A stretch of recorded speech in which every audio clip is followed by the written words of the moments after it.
오늘 함께 보실 말씀은 역대하 7장 11절부터 22절까지 말씀입니다.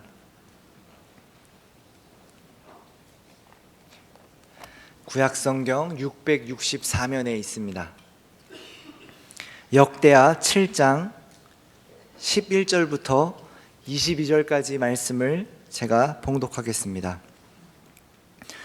솔로몬이 여호와의 전과 왕궁 건축을 마치고 솔로몬의 심중에 여호와의 전과 자기의 궁궐에 그가 이루고자 한 것을 다 형통하게 이루니라. 밤에 여호와께서 솔로몬에게 나타나사 그에게 이르시되 내가 이미 내 기도를 듣고 이곳을 택하여 내게 제사하는 성전을 삼았으니 혹 내가 하늘을 닫고 비를 내리지 아니하거나 혹 메뚜기들에게 토산을 먹게 하거나 혹 전염병이 내 백성 가운데에 유행하게 할 때에 내 이름으로 일컫는 내 백성이 그들의 악한 길에서 떠나 스스로 낮추고 기도하여 내 얼굴을 찾으면 내가 하늘에서 듣고 그들의 죄를 사하고 그들의 땅을 고칠지라. 이제 이곳에서 하는 기도에 내가 눈을 들고 귀를 기울이리니 이는 내가 이미 이 성전을 택하고 거룩하게 하여 내 이름을 여기에 영원히 있게 하였음이라. 내 눈과 내 마음이 항상 여기에 있으리라. 내가 만일 내 앞에서 행하기를 내 아버지 다윗이 행한 것과 같이 하여 내가 내게 명령한 모든 것을 행하여 내 율례와 법규를 지키면 내가 내 나라 왕위를 견고하게 하되 전에 내가 내 아버지 다윗과 언약하기를 이스라엘을 다스릴 자가 내게서 끊어지지 아니하리라 한 대로 하리라. 그러나 너희가 만일 돌아서서 내가 너희 앞에 둔 내 율례와 명령을 버리고 가서 다른 신들을 섬겨 그들을 경배하면 내가 너희에게 준 땅에서 그 뿌리를 뽑아내고 내 이름을 위하여 거룩하게 한 이 성전을 내 앞에서 버려 모든 민족 중에 속담거리와 이야깃거리가 되게 하리니 이 성전이 비록 높을지라도 그리로 지나가는 자마다 놀라 이르되 여호와께서 무슨 까닭으로 이 땅과 이 성전에 이같이 행하셨는고 하면 대답하기를 그들이 자기 조상들을 애굽 땅에서 인도하여 내신 자기 하나님 여호와를 버리고 다른 신들에게 붙잡혀서 그것들을 경배하여 섬김으로 여호와께서 이 모든 재앙을 그들에게 내리셨다 하리라 하셨더라. 아멘. 오늘 역대하 7장에 기록된 이 말씀은 역사적 내용에 있어서 그 앞에 있었던 열왕기를 반복하고 있는 것입니다. 그렇지만 그 역사를 보는 눈은 다릅니다.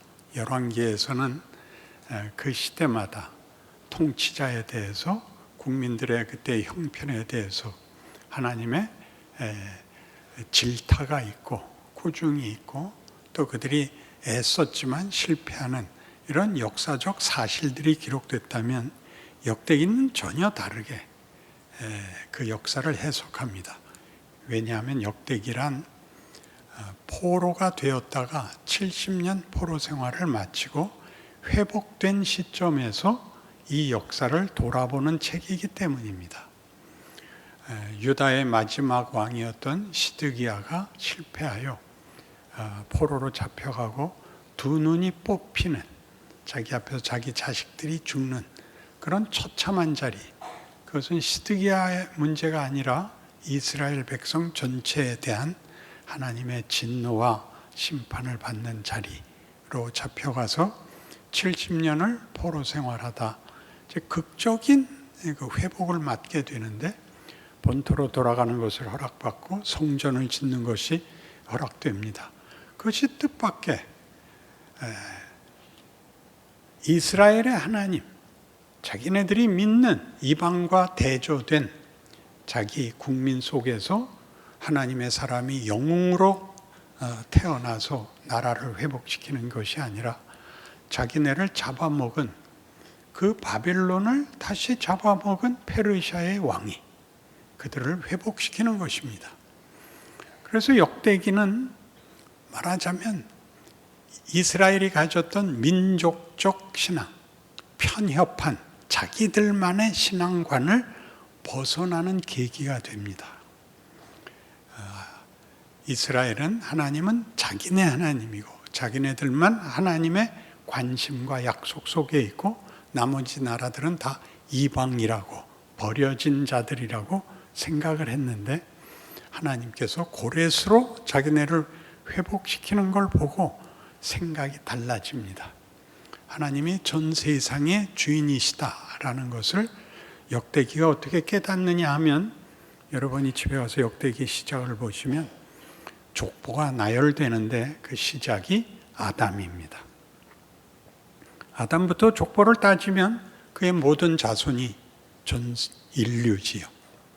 그에게서 노아도 태어났고, 노아의 세 자손 중에서 어느 한 그 셈의 족속을 주인공으로 삼아 역사를 연결하지만, 역사의 연결 속에서는 언제나 잊혀질 뻔했던 서자들이라고 취급해야 됐던 곁가지들의 족보도 드러납니다.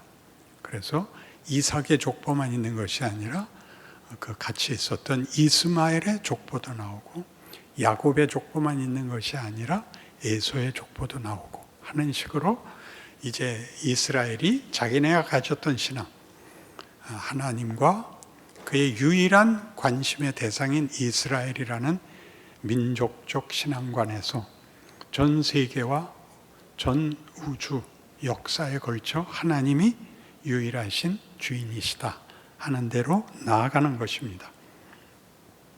그런데 이런 일을 겪는 일에 지금 역대기에서는 저들의 실패가 무엇이었냐 하는 것이 오늘 본문같이, 하나님을 제대로 섬기면 너희가 언제든지 복을 받고, 너희가 기도하면 내가 언제든지 대답하리라.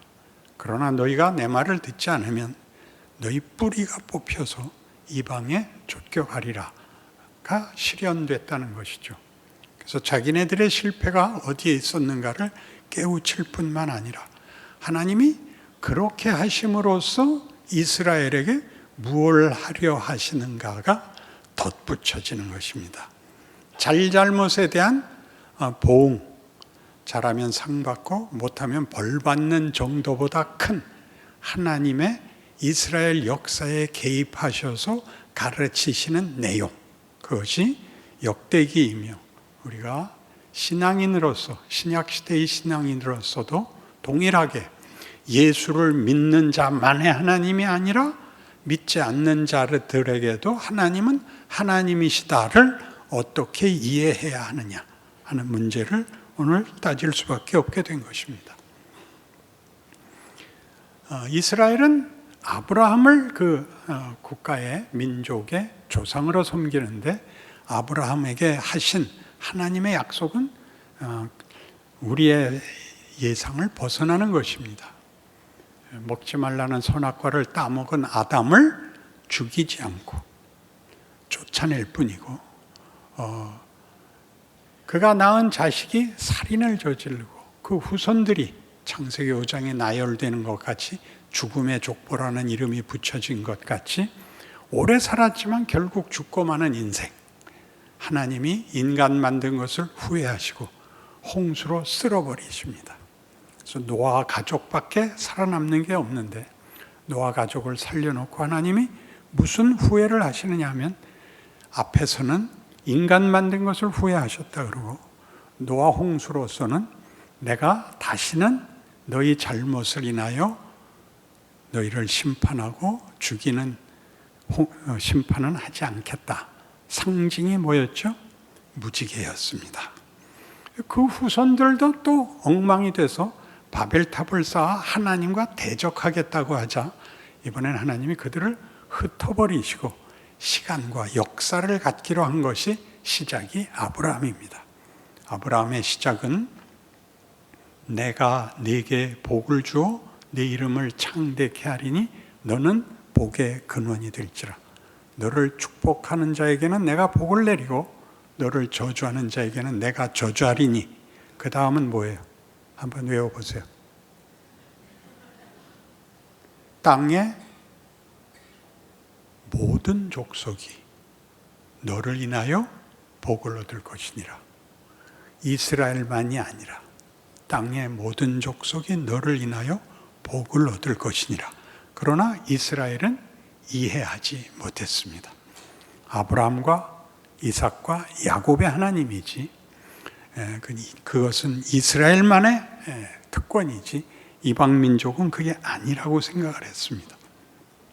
그런데 여러분이 아시다시피 바울만 해도 예수 믿는 자들을 핍박하고 그들을 잡기 위해서 다메섹을 가다가 예수를 만나고 그리하여 변화된 자로서 제일 마음에 큰 짐으로 한탄으로 남아서 한 기도가 로마서 9장에 나오듯이 내가 내 형제, 골육, 친척을 위해서는 저들이 복받기 위하여 내가 예수에게 끊어져 저주를 받아도 좋다. 이렇게 얘기를 하는 바울의 고백을 보게 됩니다. 왜냐하면 예수님 오신 것을 이스라엘이 거부했고 초대교회를 그들이 박해했습니다. 그러나 바울은 이방의 사도가 되어 이스라엘뿐만 아니라 이방에도 이 일을 알리고 사도 노릇을 해야 되는 까닭에 그가 가졌던 고민은 상당한 것이었습니다. 그러나 골로새서 1장에 가면 그가 이방의 사도가 되어 저들을 가르치면서 배운 게 뭐냐면 하나님의 크신 복음의 영광이 이방에 얼마나 풍성한지 보아라 라고 고백함으로써 그가 로마서 9장에서 자기 민족을 위하여 한 기도와 방불한 기도를 온 세상에 이렇게 큰 소리로 하나님이 모든 인류를 구원하시고자 어떠한 일을 행했는지 너희들은 깨달아야 한다. 그 증거를 보고 놀라라 라는 고백을 남기고 있습니다. 그래서 이 이스라엘이 가졌던 민족적 편협한 신앙 세계에서 열린 세계, 하나님이 온 우주와 세상과 역사와 인류에 대하여 창조주로서의 책임을 선하게, 복되게 결정하시고 있다는 것을 이해시키는 일로 성경이 우리까지 불러 이 자리에 앉힌 것이 됐습니다. 그래서 이런 영광이 하나님께서 이스라엘을 구할 뿐만 아니라 예수로 말미암아 모든 인류를 구원하기로 했다. 이 약속에 대해서 우리가 감사하는데 뜻밖의 로마서 5장 1절에 가면 한번 보시죠. 같이 봐야 됩니다.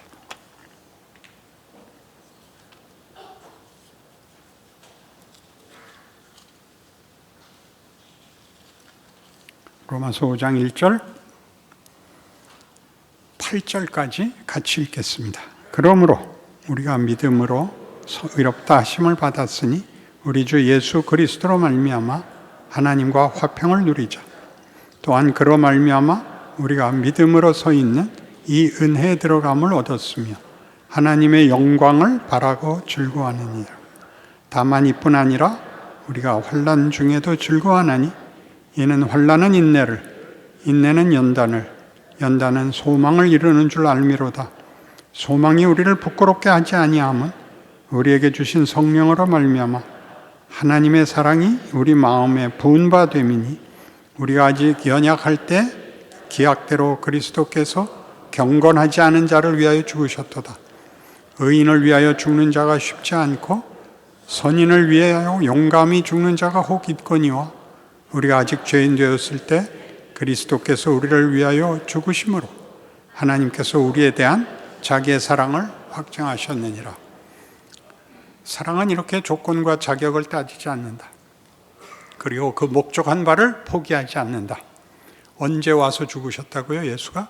우리가 아직 죄인이었을 때, 하나님과 끊어져 있을 때, 구원의 필요를 몰랐을 때, 당연히 기도하지도 않았을 때 하나님은 우리를 구원하기로 하고 우리를 위하여 그 아들을 보내서 십자가에 못 박으십니다. 근데 그 구원은 어디까지죠? 하나님과 화평을 누리고 영광의 자리, 하나님의 영광을 바라고 즐거워하는 자리까지 가기로 됐는데 하나님의 영광을 바라고 즐거워하는 자리가 그 뒤에 다만 이뿐 아니라 우리가 환난 중에도 즐거워하나니 환난은 인내를, 인내는 연단을, 연단은 소망을. 이 소망은 결론입니다. 결론에 가는 과정은 환난과 인내와 연단입니다. 왜 이런 것이 있어야 하는 것이 우리에게 큰 현실적 고민이죠. 약속된 결과를 그 아들까지 보내어 십자가에 매달 수 있는 하나님이 왜 약속된 그 영광을, 화평을, 기쁨과 감사를 현실에서는 허락하시지 않는가 하는 것이 우리에게 커다란 문제가 되는 것입니다. 하나님께서 우리를 어디로까지 보내시느냐 하면 여러분 잘 아시는 마태복음 28장 18절 이하 같이 선교적 사명을 가졌다고 얘기하죠. 아버지께서 하늘과 땅의 모든 권세를 내게 주셨으니 너희는 가서 모든 족속으로 제자를 삼아 아버지와 아들과 성령의 이름으로 세례를 주고 내가 너희에게 가르쳐 분부한 모든 것을 지키게 하라. 볼지어다 세상 끝날까지 내가 너희와 항상 함께 있을 것이니라. 땅끝까지 보내시면서 항상 함께 하시면서 모든 족속을 불러 이 기쁨과 영광을 나누기로 해놓고 왜 환난과 인내와 연단은 있어야 되느냐 이거죠. 현실로 돌아와 봅시다. 우리가 어디로 보냄을 받았는가? 우리가 태어난 곳이 우리가 보냄을 받은 곳이고 우리가 만나는 가족, 이웃, 시대, 직장 거기가 보냄을 받은 자리입니다. 그리고 우리가 간 자리는 하나님을 아는 질서 속에 있는 것이 아니라 하나님을 모르는 세상 질서 속에 있는데 세상 질서는 다만 간단한 잘하느냐 못하느냐를 떠나서 죄와 사망이 왕노릇하는 것입니다. 거기는 무조건 이겨야 됩니다. 지면 망하는 겁니다. 수단 방법을 가리지 말고 이겨야 됩니다. 악해야 되고 아멘이 거기서 나왔어요. 기억해 둡시다.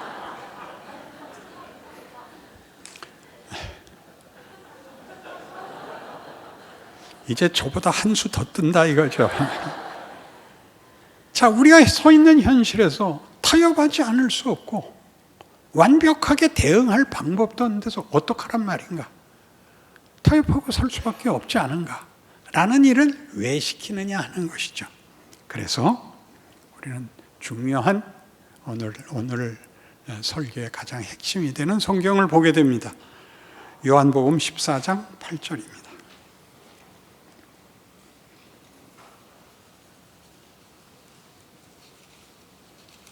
요한복음 14장 8절.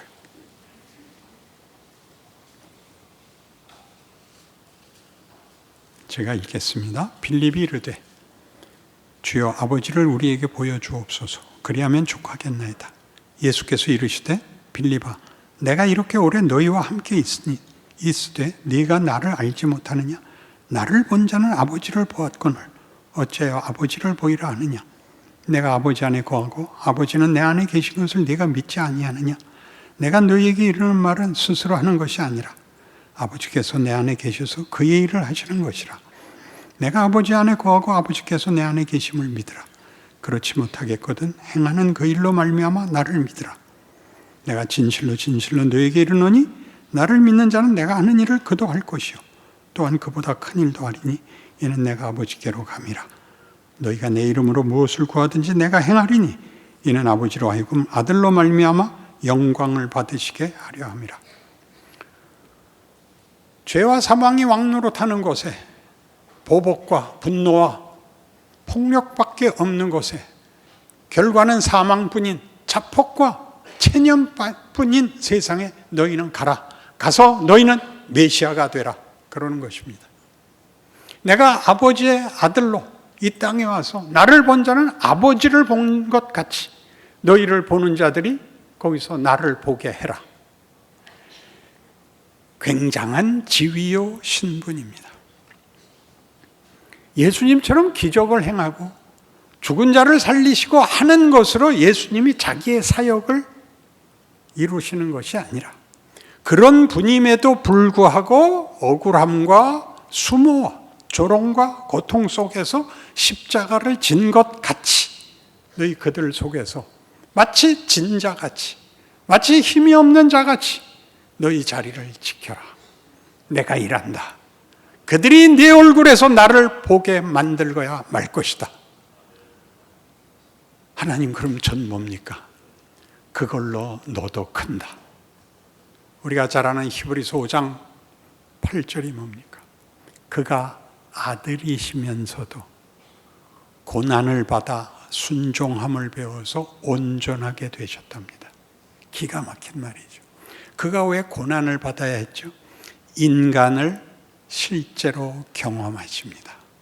죄와 사망의 질서의 고통과 말이 안 되는 폭력을 그가 겪으사 우리로 하여금 거기서부터 인간이 하나님을 떠나면 뭐가 되는가를 봄으로써 반면교사를 삼아 아버지께서 나를 보내어 너희에게는 무슨 정체성을, 무슨 인격과 성품을, 존재의 가치를 만들려는가를 비교하여 커라, 완성되라.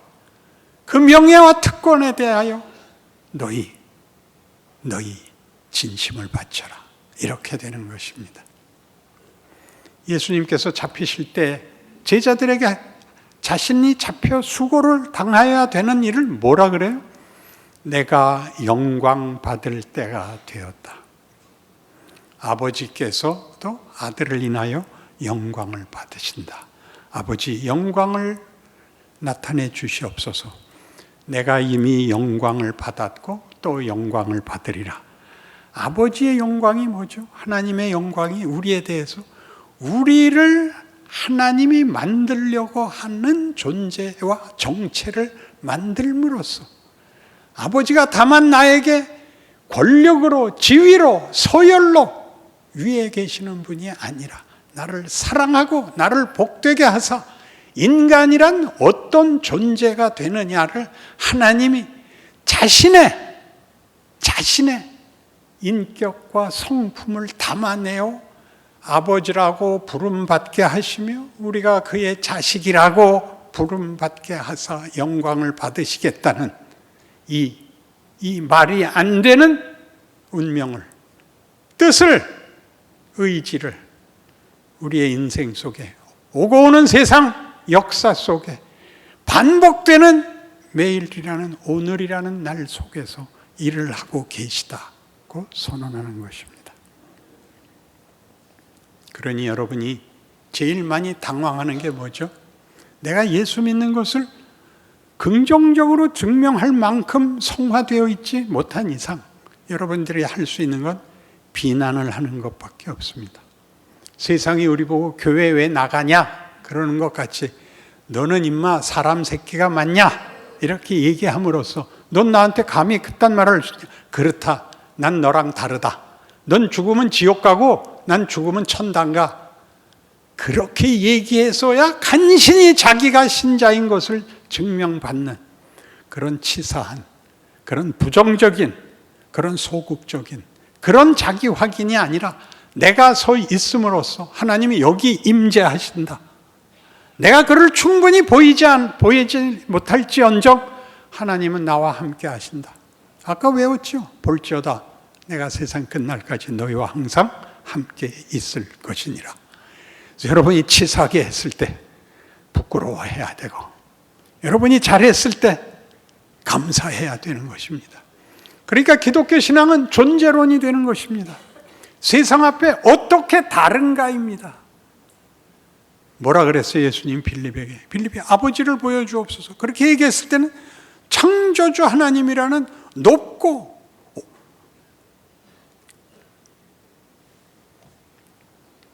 넘고 넘는 권력과 높으심에 관한 영광으로 우리를 압도시켜 확인시켜 주십시오. 아니다. 하나님은 너희를 사랑하고 너희와 사랑과 믿음의 관계를 만들기 위하여 너희를 그의 자식으로서 부끄러움이 없게 하려고 네가 있는 자리에까지 찾아와 이렇게 고치고 만들고 북돋고 기회를 주고 시간을 허락하여 소망이 우리를 부끄럽게 하지 아니함은 그리스도께서 우리가 아직 죄인 되었을 때 우리를 위하여 죽으심으로 하나님이 우리에 대한 자기의 사랑을 확증하셨느니라로 우리를 격려하는 것입니다.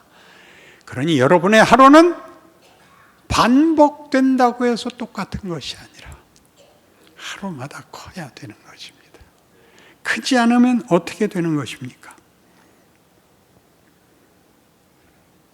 부끄러운 것이 되는 것입니다. 벌을 받을까 봐 겁을 내지 마시고 부끄러워하셔야 됩니다. 여러분, 로마서 12장에 가면 그래서 어떻게 우리에게 요구하느냐 하면 세상에 대한 우리의 이해가 너희를 핍박하는 자를 저주하지 말라. 그 다음이 뭐예요? 저주하지 말고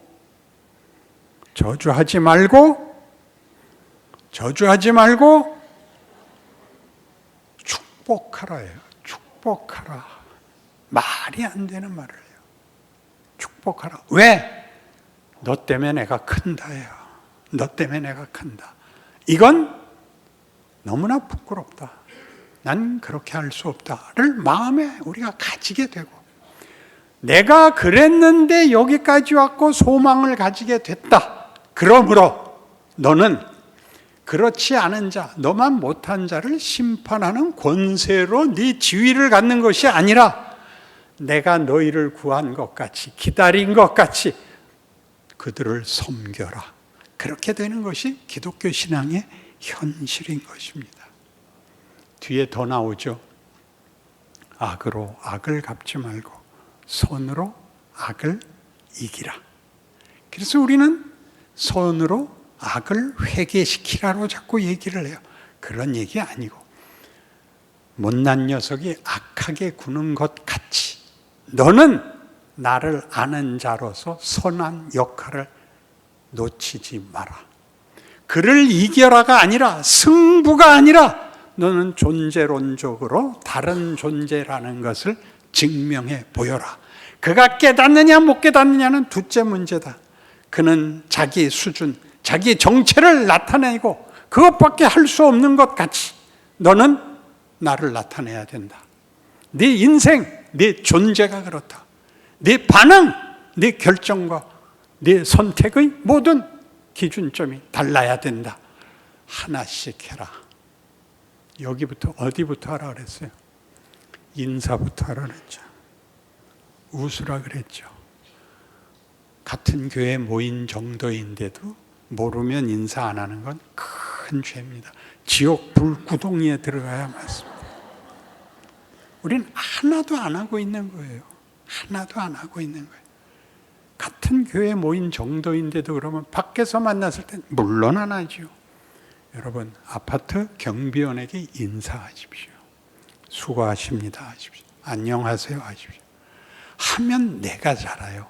하면 이 세상에서 못하는 것들, 저들은 할 수가 없는 것들, 저기는 죽어나갈 수밖에 없는 것들 속에 생명, 부활, 명예와 영광의 약속을 받은 이들이 다른 존재로서 자기를 보이는 역할을 해나가는 것, 그것이 바로 그리스도께서 고난을 받아 순종하여 온전하다고 영광을 받으신 것 같이 누구에게 영광을 받죠? 우리에게 영광을 받습니다. 감사합니다. 고맙습니다. 우리를 여기까지 기다리시고 만들으셨습니다. 자식이 부모에게 그 고백하듯이 세상으로 하여금 하나님 앞에 와 엎드려 고맙습니다. 그러면서 여러분 이름을 댈 때 여러분의 영광과 명예가, 인생이 값지다는 걸 아는 날이 올 것입니다. 그것을 지금 역대기가 열어놓고 있습니다. 고레스가 회복시킨 나라. 아브라함의 자손이요, 하나님이 우리밖에 모르는 줄 알았던 편협한 신앙관에서 드디어 세상을 향하여 눈을 들 수 있는, 마음을 열 수 있는 이스라엘로 변하듯이 여러분의 신앙이, 난 예수 믿어서 오늘 죽어도 천국 가, 치사찬란한 자기 확인입니다. 그런 것밖에 물어볼 것이 없는 것이어서는 안 됩니다.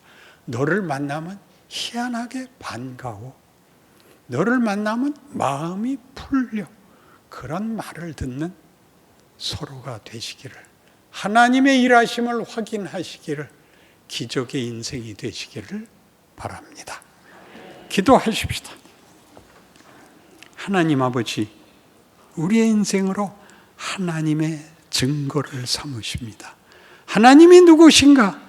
그 아들을 보내신 예수가 무엇을 하셨는가? 어떤 분이셨는가를 내 인생에, 내 얼굴에, 내 입에, 내 눈빛에 담으시겠답니다. 이 명예를 빼앗기지 말게 하옵소서. 이 복을 놓치지 말게 하옵소서. 세상의 치사함과 더러움과 못난 것에 대하여 분노하지 말게 하시고 책임을 지게 하시고 더 나아가게 하옵소서. 욥에게 명하신 것 같이 네가 저 세 친구를 위해서 기도해라 하는 자리에 우리가 있는 줄 아는 중보자가 되게 하여 주옵소서. 예수님 이름으로 기도합니다. 아멘.